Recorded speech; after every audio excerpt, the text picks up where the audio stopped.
mindset Yeah. of a lot of our modern day musicians Yeah. is who pays more, Mhm. right?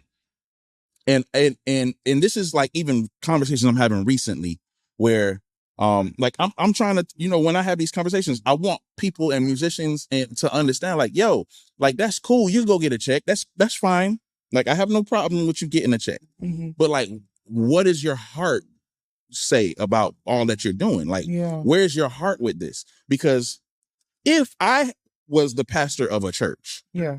like, yeah, I want the finest and the dopest musicians, but I don't really want you if, like, at the end of the day, you're only there for a check. Yeah. Like, you don't have a heart for God or for his people. Like you can't even connect with your fellow musicians because your heart's not in the right place. Nope. I think that's a fair take. I've been a part of situations where there's been low pay. I've been a part of situations where there's no pay. The current situation I'm at my church right now, I completely volunteer, no pay for it. So I definitely understand that, and I believe in it, and I advocate for that. As musicians, I think that we have to definitely have some sort of connection to the organization that we are serving. And I don't think there's anything wrong with that. I think you should. And you definitely, like, I taught musicians for over 15 years of my life. I trained church musicians, hundreds of them in my local area back from like 2001 to like 2016. That's what my gig was teaching church musicians, teaching people to play for church. And my entire dynamic with that was I wanted to make sure that musicians understood not only just how to play, but how to serve. I served not my current church, but my home church that I grew up in. I served them for 20 plus years. Served them since I was a little boy. So I was always key on faithfulness. And I would always like rebuke my students, for lack of a better word. Rebuke is a harsh word, churchy word. But I would, those that were church hopping. I was like, hey man, had a church, the musician hit me. One of my students that told me one time they hit me and they was like, I'm trying to figure out if I want to play for this church or that church. And I'm like, well, how much is first church playing for, paying? And they was like, oh, they're like, they want 300 a Sunday or whatever. They give me 300 a Sunday. I'm like, okay, cool. What's the next church talking about? And they like, oh, well, they offered me 325. And I'm like, dog, no. Stay where you're planted. That's how long you been there? A couple years. Just stay there. What's wrong? You're gonna move for $25? What's the extra $100 a month? No, don't do that. And I was very stern with him about that. Don't do that. That's just not how you do it. There is a blessing in faithfulness. There's a blessing in service. You know what I mean? And if you're at a church, playing for a church, a part of a ministry, and you feel like that you aren't getting paid what you deserve based upon the criteria and the things that you're doing, the level of work that you're bringing to the table, you know what I mean?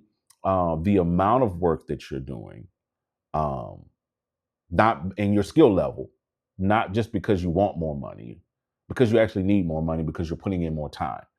There is absolutely nothing wrong with going to your leadership, going to whoever's in charge and talking to them about negotiating a higher rate and then giving them the reason for that. This is why I need more money.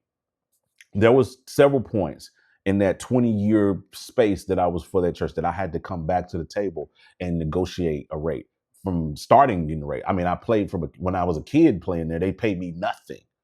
All I had to look forward to was musician appreciation once a year.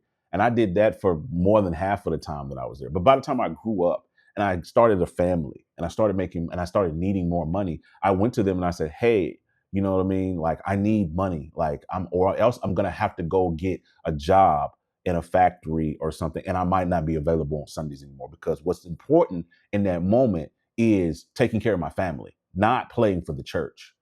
Let's keep it 100%. And I was 100% with them. What is important is me as a father taking care of my children, providing for them and my wife. That is what is important, making sure we got a roof over our head, not playing for the church. So if you are unwilling to pay me something for this, I don't have a problem with it. I'm not going to demonize you for it. But at the same time, I'm going to have to go get another job. And that is going to hinder my availability for revivals and Wednesday night services and Sunday morning and all of those things.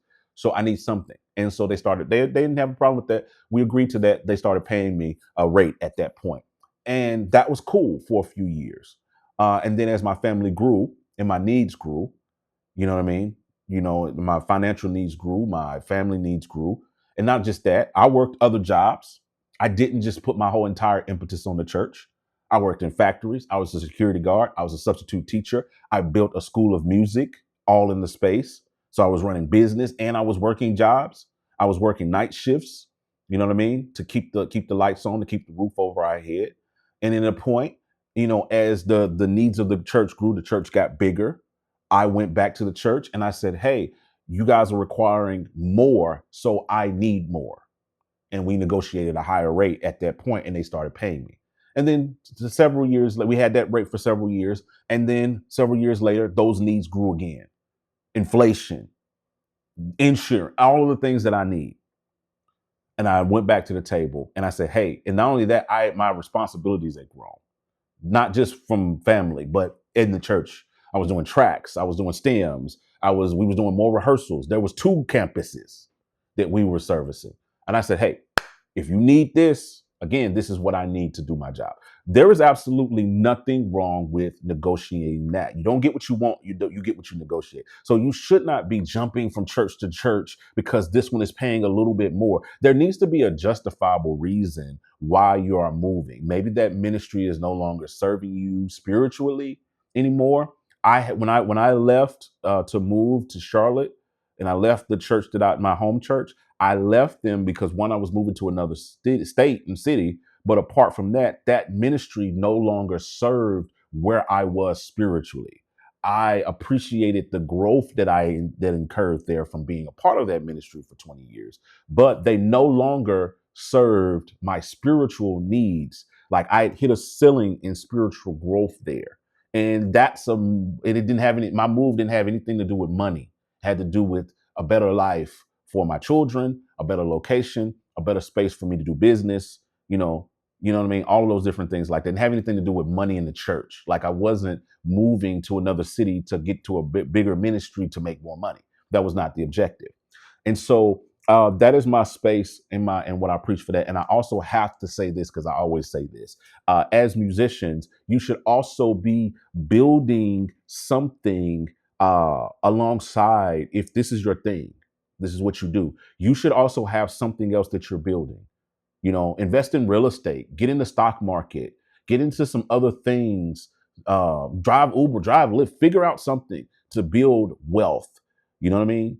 Like, and so your needs aren't so dependent upon the church that like a little bit more over here and a little bit more over there will draw you down this church hopping type thing. And that's kind of my dissertation when it comes to that. You know what I mean? There's nothing wrong with being paid for church. There's absolutely nothing wrong with it. And I think the workman is worth his wage. You know what I mean? The workman is worth his wage. And you should definitely, if you are putting in work, we're not talking about Sunday. We're not talking about Sunday sound check musicians. We're not talking about that. You come in on Sunday, you don't do anything during the week. You come in on Sunday, you practice doing sound check, and then y'all do service on Sunday and you go home. I'm not talking about you. We're talking about the people who Monday through Sunday, 7 days a week, your job is the church. There's nothing wrong with that. But anyway, that's my thoughts. Let me know what you guys think in the comment section. Yo, what up, guys? It's your boy, John Mike. If you've been rocking with my content and you want to go beyond what YouTube allows, what social media allows, that's exactly why I created my Patreon. Over there, I break down the real side of music tech, business, how this industry actually works, the creative side. I'm I'm talking exclusive podcasts with your favorite creators. And there's 3 ways that you can join. There's a support tier that starts at just $5 a month. That's for people who just want to support my work and get early access to the content that I create. The Creator Plus tier goes deeper into the tools, the workflows, the plugins, everything that I use to create and scale out my content. And then there's the Business Plus tier. This is where we talk strategy, monetization, ownership, all of the things that I do to make money, how I scaled a 7-figure company, how you can do it too, asking questions, all of the crazy things that you want to know about how to build a sustainable, real career in music. So if you're really ready to take this to the next level and grow your creative business this year, then please join me over there at Patreon. The link is down below. I'll talk to you guys over there. Let's get it.